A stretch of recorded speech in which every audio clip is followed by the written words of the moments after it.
Jose TV Production.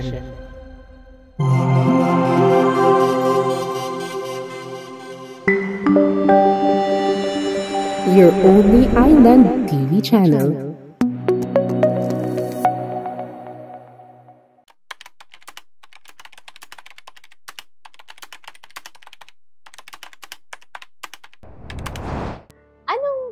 Gusto mong mensahe sa mga nanonood sa atin? Siguro sa kapwa ninyong PWDs muna, and then sa iba.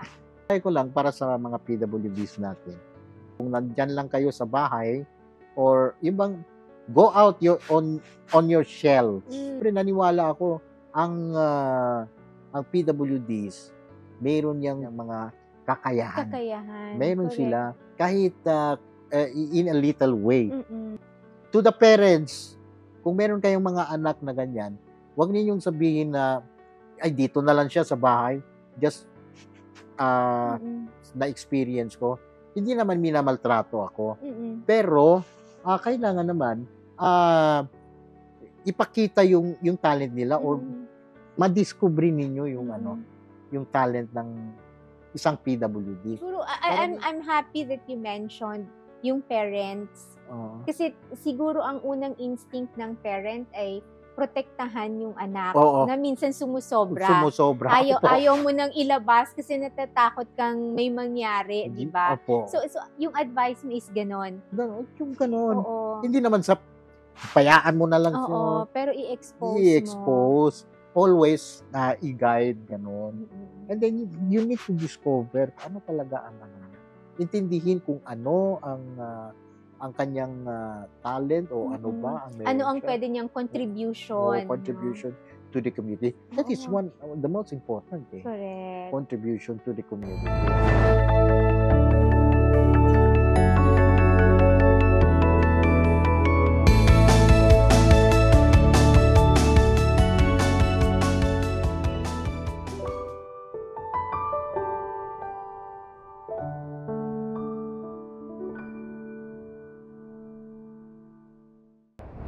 Buenos dias, Isabela City. Assalamualaikum warahmatullahi wabarakatuh. Mabungahong adlaw, Basilan.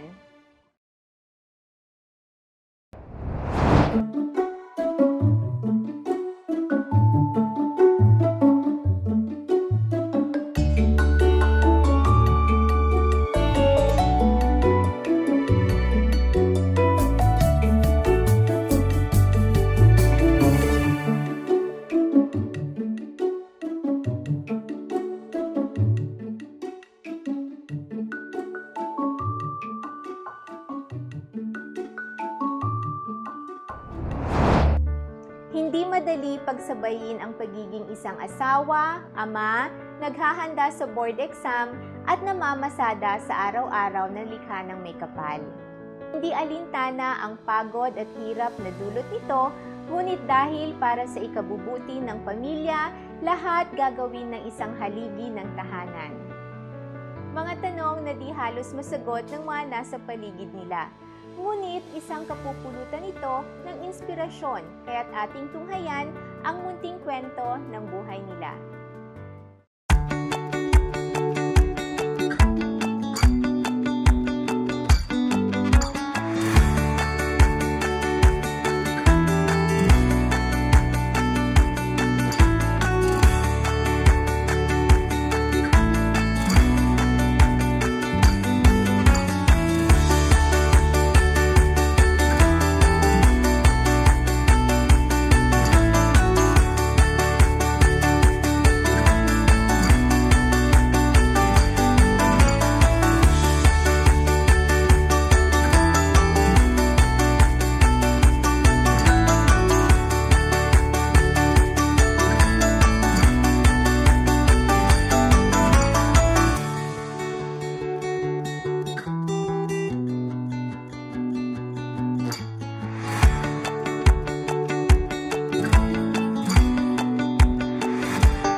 Dito lamang po sa Vida Sabela.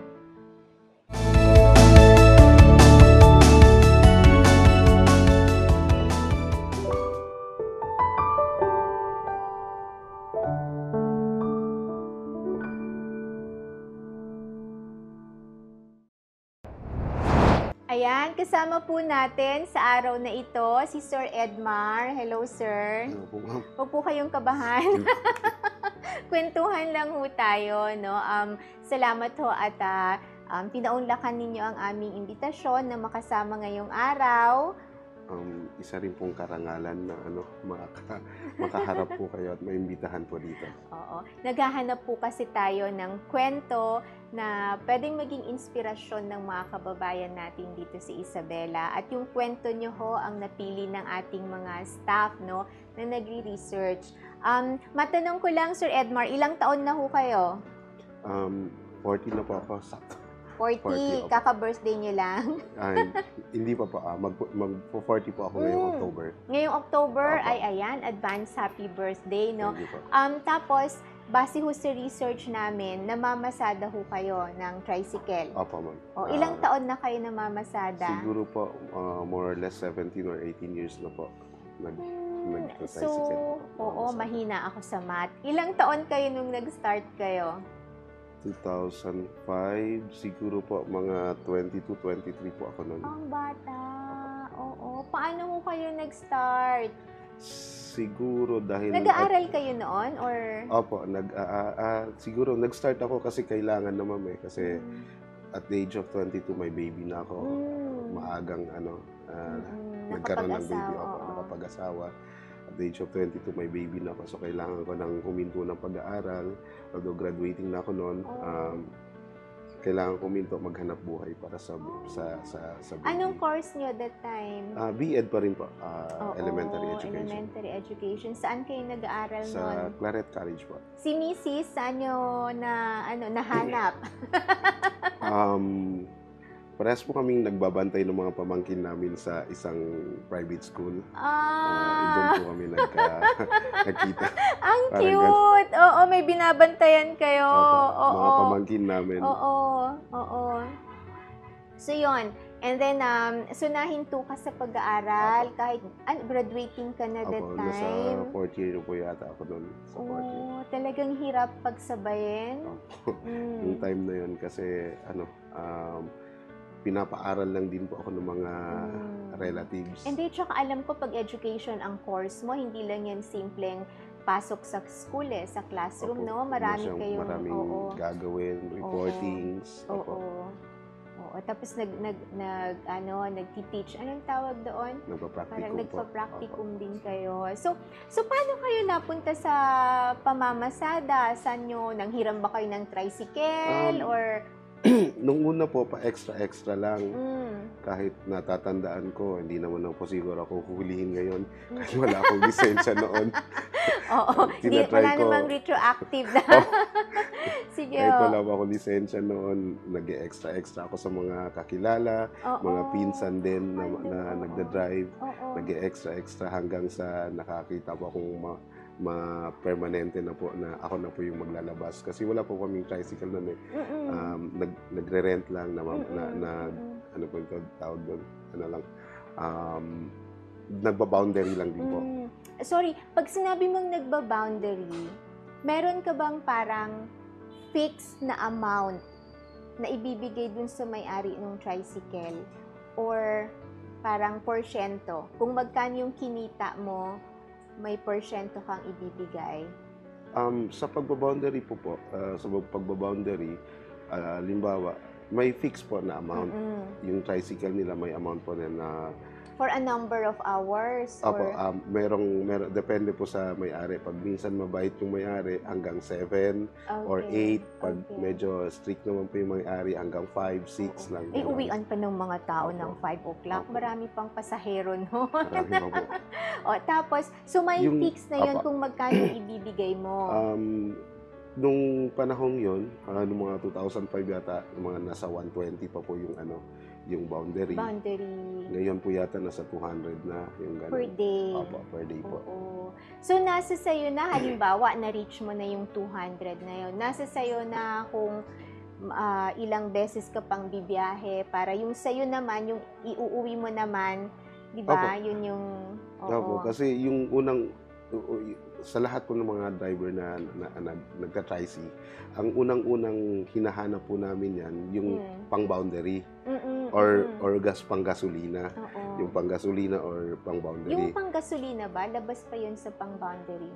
Opo, iba rin po yun. So, hanapin po namin muna yung pang-gas, pang-buong araw, tapos boundary, tapos yung sa huli, yung matitira amin. Yun yung may uwi namin sa pamilya. Yun po. So, nung nagsisimula ka, mga magkano yung nauuwi mo sa pamilya mo? Depende po na it varies po. Nakadepende po. Average? Kasi yung siguro, masaya na po kasi ako noon, yung mga maliliit pa yung mga anak ko, masaya na akong may 400, 300, okay na sa amin yun, maitawid namin yung yung bawat araw na pang mga importanteng... Uy, mas mataas pa sa minimum yun, ha? Parang, hindi ko pa alam kung magkano yung minimum ngayon. So, yun. So, yun yung nauuwi mo sa pamilya. Nagkasya ba? Kasya naman po. Kasya na po. Isang baby nung time na yon. Opo, isang baby pa lang po. Tapos, so, si Mrs. ba nag-aaral din or huminto na rin? Nakapagtapos po siya. Kaya lang, medyo mahirap po yung course niya ritong makamit ng match. Ano ang course niya? Chemical engineering. Chemical engineering kasi po yung natapos niya, kaya nahirapan siyang makahanap ng match dun sa kurso niya. Pero may mga previous work po siya dun sa Zamboanga, sa mga planta sa Manila. Yun po yung mga previous work niya. Pero dito, medyo nahihirapan siya maghanap ng trabaho po. Pero taga dito talaga siya? Opo, taga Begang po talaga. Okay. Ang galing naman. So, nung nagsisimula kayo, bale, ikaw lang ang may kita or meron din siyang ibang pinagkakakitaan? Nung nagsisimula kami kasi wala kaming bahay. Yung pagta-tricy lang po ito yung talaga yung inaasahan. Yung pagta-tricy na nagba-boundary ako sa ibang tao, nagba-boundary hanggang sa nakakita kami ng yung nagpapa-installment. Pero walang down, binabayaran na namin. Parang rent to own. Ng tricycle. Ng tricy, opo. Okay. Hanggang sa naging amin. Ang galing. Opo. Kailan ka nagkaroon ng sarili mong tricycle? Nung nag-start ako, nung nag-aral yata ako na 2014, kasi pahinto-hinto po eh. Nung amin na yung tricycle, nung mga 2014 niya po yata, 2014, naging amin na. Hinulugan namin ng mga 4 to 5 years, gano'n. Hinulugan namin hanggang sa naging amin. Nung sa'yo na ang tricycle, talagang, or kahit nung nagsisimula kayong hulugan yung tricycle, anong oras ka nagsisimula at hanggang anong oras ka namamasada? Kasi syempre, iyon na di ba? Yun po naging mas kailangan nyo pong doblehin pa kesa yung kayod nyo noon, kasi aside po doon sa binabayaran yung boundary para ma-inyo po yung tricycle, kailangan nyo rin pong mag-set aside ng konti para sa breakdown nung tricy. Yung renewal ng franchise, yung mga breakdown. So ikaw na ang nag-register noon. Oo, sige. So, mahirap ba don't worry, hindi ko pa naman time nung mahirap ba mag-apply ng MTOP? Mag-apply? Hindi, tinatanong ko, sir, kasi parang ang dami ngayon na namamasada na hindi po nag-a-apply ng MTOP. Kaya sa inyo, ang karanasan nyo? If you mean po na nag-a-apply para magkaroon ng MTOP, yes. hindi po namin nasubukan yun. Kasi po, nung hinulugan namin yung tricy, parang buo na siya, ma'am. Parang buo na siya. parang nag-transfer na lang ng name. Para nung nahulugan na namin, nabayaran na lahat-lahat, nag-transfer na lang ng name. So, okay, so far okay naman po, wala naman pong kailangan lang ng patunay na kayo po, yung mga IDs. Yun lang naman po. So, yun, nagsimula ho kayo na isa yung anak ninyo hanggang sa 3 na anak nyo ngayon, Opo, ano? may baby po ako na 1 year and 4 months. So, malaking tulong ba na, gaano kalaki yung difference pag sa'yo talaga ang tricycle at kung namamasada or nagba-boundary ka lang? Medyo may diferensya po kasi tulad nung sinabi ko nung una, kasi mayroong mga striktong hindi naman po natin inaano sila kasi karapatan nila yun kasi pagmamayari nila yon, pera nila yon. Pero merong mga strict, may mga limitasyon, pero pag sa inyo po, kahit anong oras, kahit anong araw, kahit basta may tumawag na magpapahatid, magpapasundo, magagawa nyo po kasi nandun yung tricycle sa inyo. Magagawa nyo po kahit anong oras. So yung kita mo, talagang malaki rin ang diferensya? Medyo, pero hindi, parang sapat lang din. Medyo ano siya. Minsan, kasi sa pagdadrive kasi ma'am, ano kasi yan hindi naman kasi araw-araw pare-parehas. Halimbawa, ngayon malaki yung kita nyo sa araw na to, maaring bukas. Nakadepende kasi yan sa based on 17 years of experience, ma'am, no? Parang naka-ano siya sa rhythm, sa galaw. Opo. Parang, meron ba tayong mga peak hours? Meron ganyan? po. Meron din tayong mga... kasi pag kahit na gaano karami yung pasahero, pag hindi naman po kayo, yung parang nasabay nyo yung galaw, yung parang nung pagsakay, pagbaba, wala rin. Hindi siya Pero pag nasabay nyo yung rhythm ng galaw nung moment na may pasahero, bawat baba may sasakay na naman po. Opo. Bawat baba may sasakay. Pero yung mga dalawang, magbababa kayo ng isa, tapos iikot na naman kayo ng 2 beses. Saka kayo makakahanap ng isa, medyo tagilid po yung biyaheng pag ganyan. Sige. Tapos, tanong ko, may iba ba kayong income maliban ho sa pagta-tricycle? Maliban sa tricycle, wala po, ma'am. Kaya pag walang drive, medyo mahigpit yung sinturon. Kasi walang income. Opo. Example po yung pandemic.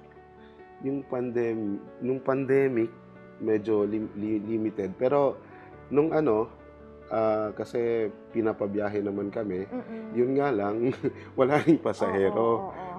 Yun yung... Tapos nagkaroon pa ata tayo nun na isang pasahero lang pwede. Yun yung isang pasahero lang pwede. Yun yung mga hirap moment. Hirap din po ba kayo nung panahon Napakahirap na po nung panahon na yun. Kasi buti na lang hindi pa dumating yung baby namin nung panahon yun. Medyo kaya pa naman. Pero medyo tipid lang po. Tsaka sa tulong din ng mga LGUs po. Nakatanggap naman po kayo. Opo. Ayudahan po kami doon. Ayudahan po. Taga saan po ba kayo? Anong Begang barangay? Po. Begang po.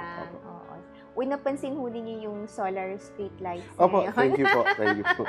Meron dun sa harap ng Kasi hindi ko pa napuntahan. After namin nag-turnover, syempre nag-turnover kami araw. Kasi gusto kong makita gabi. Kasi ho yung papuntang Tabiawan, ang ganda-ganda na. May sensor po yata yun, ma'am. Yes, Mas lalo siyang liliwanag pag may dadaan. Ayan, sige. So pag-usapan pa ho natin ng ibang mga challenges at inspiring na mga kwento sa buhay ninyo sa pagbabalik po ng Bida sa Vela.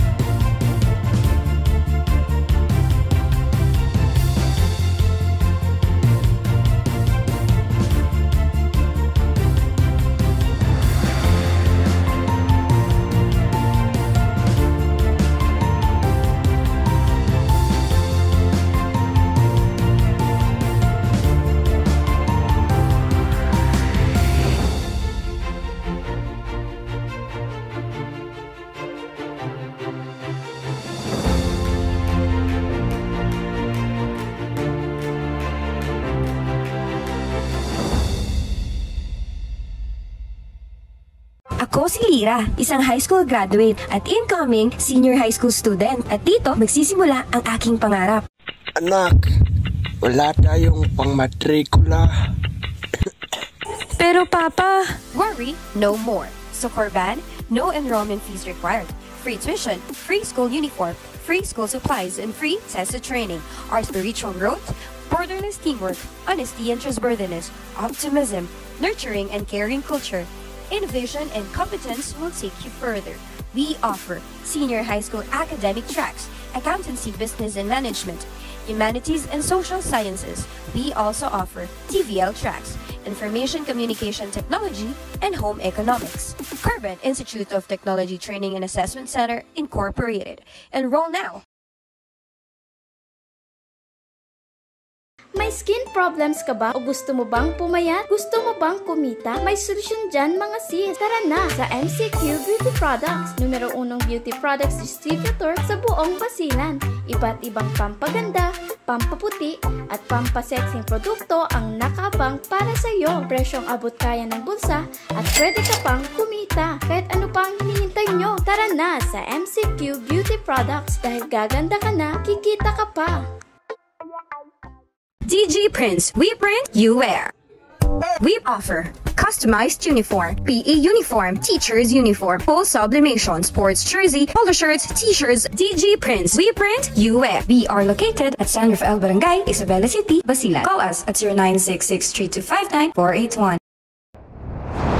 Nagbabalik po tayo dito sa Vida sa Bella. Tanungin ko ho, kung kailan ho kayo nag-decide na bumalik sa school? Or ano ba to? Balik, stop. Kahit po matagal na po ako nag-stop, pero yung sa isip ko at sa puso ko po na yung sa tausug po yung maksud ko na purpose. Yung makatapos man lang kahit hindi na ako, basta at least may pagmalaki ako ng mga anak ko kahit nag-drive tricycle lang ako, yung gano'n. Hindi yun nawala. Parang ipupursige ko pa rin, maghahanap pa rin ako ng way na makakatapos. Yung may silent may silent protest ako dun sa sa self ko. Hindi ako haba kasi ng hair ko dati, ma'am, haba ng hair ko. Yun yung silent protest ko sa self ko na pag hindi ko ipapaputol to hanggat hindi ako makaka-enroll ng school. So ilang taon kang hindi nagpagupit? So siguro mga 3 to or 5 years na gano'n. Okay. Yun. Tapos ay maganda yon, may mga ganun ka, no? Opo. May mga gusto ko yon. Tapos nung nag-enroll na ako kasi sa Claret kailangan may talaga yung buhok ko, may talaga. Kailan ka nag-enroll? Mga 2014, ma'am. 2014. Opo. Did you have to go back? Kasi sabi mo kanina, graduating ka na nung huminto ka eh. Bumalik ka ba? Opo, ma'am. First year talaga? Hindi po first year, pero kasi may bagong curriculum na. Hindi na most of my subjects na nakuha hindi na siya correct, Tapos may mga kulang credited, na. May sa bagong curriculum. So, magbalik ako ng irregular second year. Irregular second year. So, sabi ko, sige lang, hindi ko na iniisip na second year ako, basta mag-aaral lang ako. Mag-aaral lang ako, hindi ko na iniisip yun. Mag-aaral lang ako. Sa awa ng Diyos, yung sa nakatapos naman po. Alhamdulillah. Tuloy-tuloy ka na nun nung nag-aral ka? Nag-stop pa rin po ako noon nung mga 2017, nag-stop pa rin po ako. Nag-stop ako, financial problem kasi hindi na kayang sustentuhan. So nag-stop na naman ako. Hanggang may swerte na naman. Nakabalik ako ng school ulit. Hanggang so kailan ka graduate? Nag-graduate po ako ng 2019 po. Before the pandemic po. Before the pandemic. Bakit Claret? Claret po kasi yung baka sabing ano. ano. Pero Hindi, curious totoo po. lang ako. Totoo po. Oo. Totoo po. Kasi Totoo po. private siya eh. Yun lang po kasi yung school na kaya kong ipagsabay yung habang Yun. nag-aaral, Correct. nagtatrabaho ako sa araw. Kasi hapon ba? Opo. Evening yung classes nila? Opo, mga 3, mag-start po ng 3 or 4 yung Oo. klase paggabi. Oo. Mas mura po sana doon sa mas walang bayad po sana sa state kahit gustuhin ko man, pero hindi kaya kasi Correct. walang maghahanap buhay para sa pamilya ko. Yun din po ang parang ine-expect Opo. kong sagot Opo. ninyo. Opo. Kasi syempre parang, bakit ka magpa-private, di ba? Medyo Opo. challenge na nga financially. Pero yun ho yung na-offer din na opportunity kasi evening classes mostly talaga. Kaya sa araw, pwede ka pang magtrabaho. Ayan. So, ano po yung challenge nun? I can imagine, nag-aaral kayo and then namamasada kayo. Bigyan niyo kami ng picture. Kumusta yung how is, kumbaga, a day in the life of Sir Edmar. Edmar, ano? Ayan. Minsan Gigising ka anong oras? minsan mga maaga, mga 6 umalis ako ng bahay tapos babalikan ko, susunduin ko sila, ihatid sa school. Okay. Tapos Wala pang tapos, breakfast noon, aalis ka kape na. lang po. Kape lang po. Oo. Kape lang. Tapos, kasi sa mga Wala man driver, lang pandesal or saan na. malayo po kasi, wala po Okay. kasi bakery doon, malayo kasi pataas po yung bahay namin na medyo malayo po yung bakery. Tsaka kape lang po, sapat na. Ayun Okay. Nakaka-miss yun. Wala na bang nagbebenta ngayon ng pandesal? Naglalako ng pandesal? Yung nasa box? Di ba? Okay, sige. So, yun. And then, alas 6, bababa na kayo. Opo, bababa na ako. Sinong Tapos, usual na mga pasahero nyo ng 6 o'clock? Usual po, madalas po yung mga papuntang Zamboanga, yung mga di ba? papuntang Zamboanga, Oo. yung nagmamadali, mahabol yung galing. lansa. Ang Opo. galing. Okay. And then, babalik kayo. Opo, babalik na, mag-i-strike na ako po pataas ulit. Oo. Ihahatid po pag naabutan ng mga 7, pa umakyat ulit, ihahatid ko na po yung mga bata sa Sa school, sa school. Begang na naman po dati, nung nag-elementary sila, ihatid ko. Ihahatid sa Begang. Nung nag-high school na sila, idediretso ko na sa baba. Okay. And then, mamamasada na kayo Opo, tuloy-tuloy. tuloy-tuloy Hanggang na anong po. oras po Tuloy-tuloy yun? na po yan, kasi nagbabaon lang din naman yung mga bata dito sa school. Nagbabaon lang sila Paano kayo pananghalian. magla-lunch? Kasi sa mga tri-C, suki kami ng mga karinderya. Oh. So, mga tabi-tabing karinderya dyan sa mga... Marami kasi dyan, ma'am, sa mga tabi-tabi. Mas mura kasi. Mas mura. Kesa umuwi pa malayo. Correct. Oo. Malayo. Magko-consume pa po kami ng gasolina. Ng gas. Opo. So, Sa buong tabi naman. yun, after mo sila ihatid, hanggang anong oras yon bago ka pupunta sa school? Nung nag-aaral ako, ma'am, hanggang nagbabiyahe ako ng mga pananghalian, mga 1 or 2, magpapahinga na ako. Uwi na muna ako, tapos magkahanda. Titingnan ko muna kung may nakalimutan pa akong gagawin para sa school. Yan. Tapos maghahanda ako, pupunta na ako ng school. Kasi naalala ko may mga 3 o'clock, nung nag-start ako ng irregular second year, may mga 3 o'clock subjects yata po ako nun. Kaya medyo maaga ako dapat.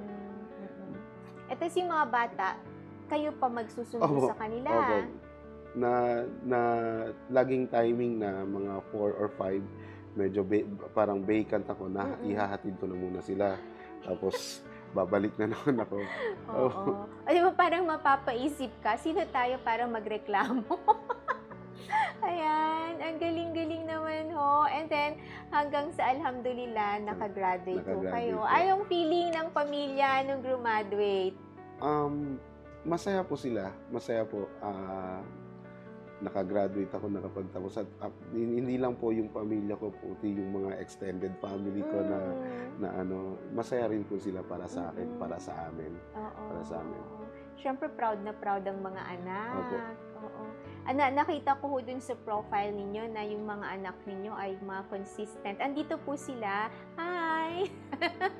Si Yuen and Eunice. Ayan. Mga consistent honor students ang mga to. Opo. Oh. Sadya bang matalino talaga? Minana ba? Sa nanay. Sa nanay. Oo. Scientifically sa nanay daw po. Sa genes. Oo, sabi, di ba? Sa nanay. Pero, totoo po yata. Kasi pwede bang may time ba na sabay-sabay kayong nag-aaral? Sabay-sabay kayong nag-i-study? Opo. Nung time na actually nung aminin ko na po on Isa TV. Aminin ko na po nung nagre-review po ako kasi medyo mahina ako sa numbers. Sila yung nagtuturo sa akin sa numbers. Sila yung nagtuturo sa akin doon sa ganito, ingani ni Kwaon. Kasi hindi naman po sa pagmamayabang, medyo okay po sila sa math. Medyo okay po sila sa math, especially po yung eldest ko. Okay po siya sa math. Kaya medyo sila yung nagtuturo sa akin. Ingani ni Kwaon, ingani ni, parang gano'n po. Nako, ang galing. Ang swerte-swerte naman. Swerte kayo sa mga anak nyo at swerte din ho sila sa inyo. Ayan. So, pag-usapan natin yung, may tinatanong ako sa kanya kanina behind the camera. Ano ang mga memorable experiences or stories ninyo bilang isang tricycle driver? Magsimula tayo sa sad. May sad experience ba? Ako, meron po. Yung, tulad ng sinabi ko, yung parang dadaan ka po sa nakatayong mga tao, tapos itatanong nyo kung sasakay, pero imbes na sabihin hindi, parang itataboy kayo, yung mga masasakit na yung masasakit na gesture na ayaw nilang sumakay sa'yo. Hindi na lang sabihin hindi lang o parang ganon, pero parang itataboy ka, yung mga napakasakit na na moment. Meron talaga mga may mga ganon, may mga ganon po. So, siguro tayo bilang mga commuters din, sana maging sensitive din tayo sa mga ganon. Nag-isip ka tuloy, ginagawa mo ba yun? Happy naman po. Happy experience. Happy sa bawat, siguro po halos lahat, sa bawat pasahero na naihatid yun ng safe, nahihatid yun sa yung aside po sa bayad niya, yung salitang thank you, yun po, kuya, uncle, yung parang ganun, masaya na po kami nun. Masaya, napakasaya po ng feeling na yun. Higit po sa value na ibabayad nila sa inyo. Yung ba, kasi ako naranasan namin, lalo na yung sister ko lagi ang nagkukwento, yung nagme-mensual, hindi ko alam bakit mensual ang tawag, i-trivia natin. Yun yung parang, parang kinokontrata ka na bilang ikaw ang magsusundo sa kanila. Usually mga students to or siguro mga teachers din, meron din ba? So like, ikaw na yung regular na magsusundo sa kanila, maghahatid sa kanila. Na-experience nyo yun? Po, dati po, nung mga pero as much as possible po, hindi po ako nagko-commit. Kasi mahirap po kasing, ayoko rin pong ako yung mag-antay, pero mas lalong ayokong sila yung mag-antay sa akin. Kasi yung biyahe po kasi hindi nyo po alam kung baka may pasaherong sasakay na malayo o nag-aantay na sila doon. Pero kaya hindi ko po masyadong meron kayong ibang ginagawa, hindi lang kayo nagda-drive din Nabanggit ko lang kasi shout out siguro sa mga, kasi sabi nga ho ninyo, kasama yun sa nagpapasaya rin sa inyo. And I think meron ho tayong mga tricycle drivers na masaya rin sila pag halimbawa yung mga hinahatid-hatid nila dati, nakagraduate na, professionals na ngayon, di ba? Napakalaking din ho yun. Napakalaking part ng success ng mga estudyante, yung mga naghahatid sundo sa kanila sa mga paaralan nila. Ayan. So, meron na tayong sad, meron na tayong happy. May scary po ba? Wala pa naman siguro. Wala pa naman kayong experience na wala po. Ayan, sige. So yun paano naman ho kayo bilang isang asawa kay Mrs.? May time pa ba kay Mrs.? Meron po. Actually, siya tuwing gabi, before matulog, nag-uusap-usap kami. Every night po. Yung mga nangyayari, yung mga nangyayari sa buhay-buhay namin, yung mga pangarap namin, yung mga plano, yung mga ganon. Nag-uusap din po kami. Ay, galing. Bilang isang ama ho, strict ba? Strict ba siya? Ha? Oo daw. Opo, pero sa akin po nagpapaalam yun. Pero hindi po, never ko po naalala na pinalo ko po yung mga yan. Hindi ko po pinalo yan. Hindi po yan natatakot sa akin, mas natatakot sila sa nanay. Mas yung nanay ang nagdidisiplina. Oo. Sa akin, parang kahit gustuhin kong magalit, natatawa ako. Hindi ko kaya. Hindi ko kaya medyo ano sila. Okay, ayan. Mamaya ho, hihingan po kayo ng mensahe para ho sa mga nanonood sa atin. No? Pero, sa pagbabalik po yan ng Vida Sabela.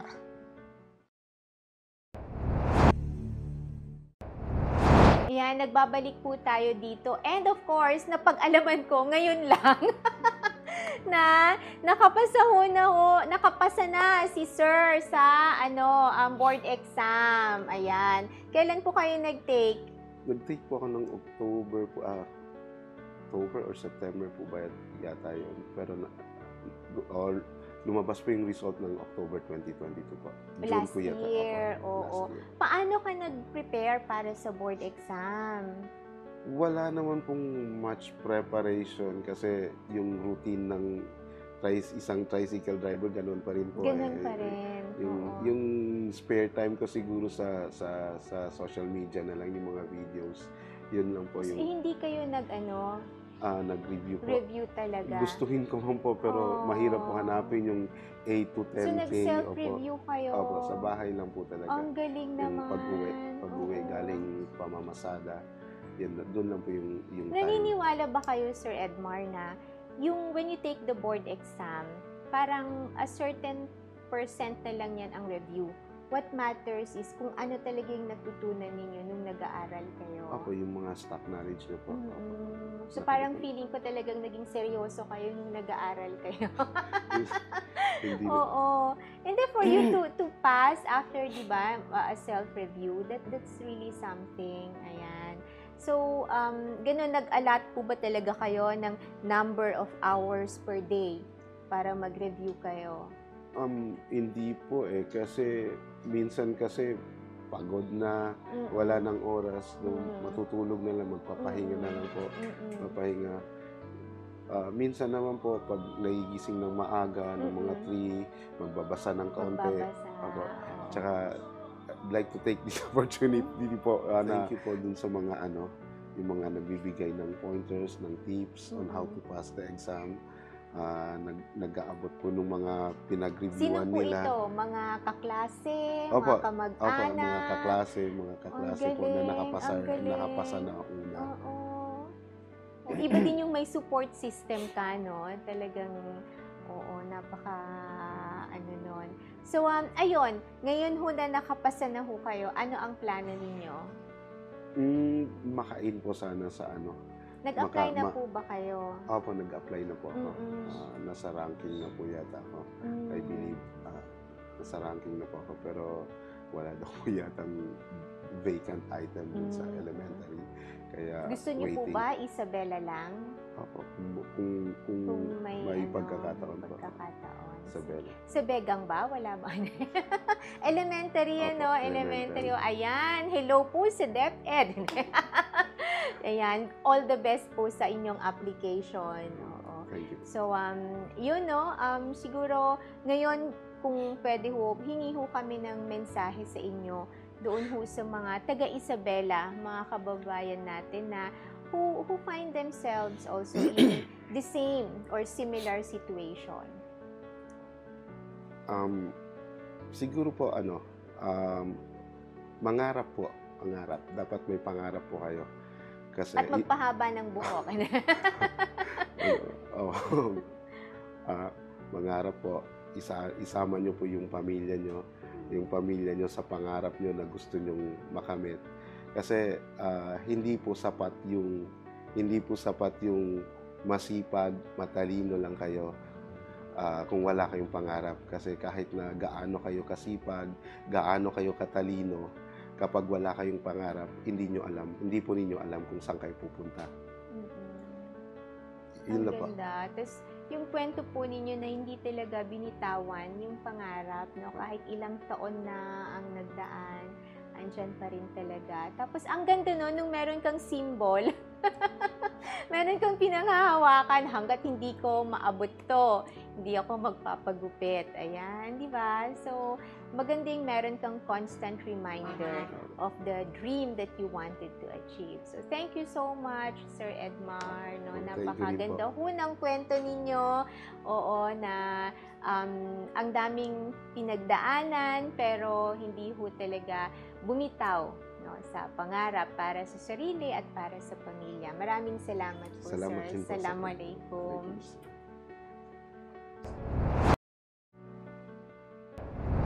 Likas sa ating mga tao ang walang wagas kung magmahal. Handang ialay at isakripisyo ang lahat, maibigay lamang ang pangangailangan ng ating mga mahal sa buhay. Ni minsan di mabibilang ang hapo at panghihina ng loob, ngunit sa 100 rason na sumuko ay babalikan ang 1,000 inspirasyon kung bakit ginagawa ang sakripisyong ito. Ano ang halaga ng yaman kung hindi natin mapagtagumpayan ang ibigay ng buo ang ating pagmamahal at pagpapahalaga sa ating pamilya? Samahan niyo po muli kami sa iba pang susunod na episode dito lamang po sa Vida Sabela.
Kami sa sorry.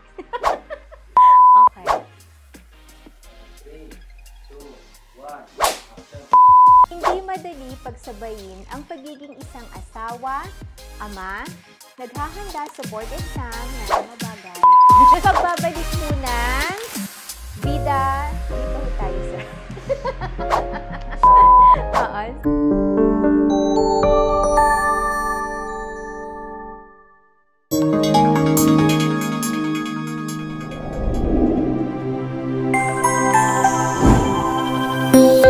Isa TV Production.